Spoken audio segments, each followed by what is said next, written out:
are these people? This is also off the virus. This is primary.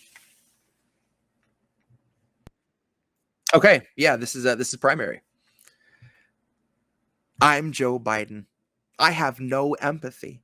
I have low immunity, but I will lure the last of you to vote and maybe die with impunity. Because I have zero moral purity. Every scene you're dead just means less people bitching when I got Social Security. Vote for me if you're okay with that and you can stomach that absurdity. Cast your vote and cast all your humanity aside and never bat an eye at caravans of homeless walking by because they're comprised of someone else's fucking tragedies. I can host the masterclass of sedentary rhetoric and teach you how to cast a flaccid masterpiece. Half of me is fast asleep, the other half is buzzing with the dying hum of treachery. But every now and then I pop awake to pull some good old-fashioned family-friendly lechery. You know, the kind you find yourself explaining to your daughter when she says, I have to tell you what he said to me.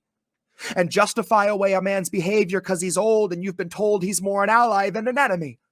Well, I refuse to watch the DNC attempt to force our hand faster than Joe's fingers in the 70s. And hell, maybe well into his 70s.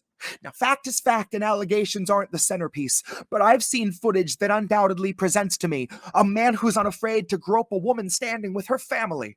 A man who's unashamed to sniff a child's hair but claims morality. And yet a man who's scared to death of single payer. A man in bed with fucking walking tumor billionaires. And forget about leadership. I'm not even seeing any faculties be demonstrated, but I really get a kick out of Uncle Joe having this technology be forced upon him because he of all people needs to know just how it feels to be digitally penetrated. He of all people needs to know how it feels to be a voter purged from the roll who'd rather die in the streets with a sign than in line at the polls.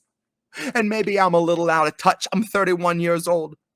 But you can bet that I'll be voting with my conscience because I have a fucking soul.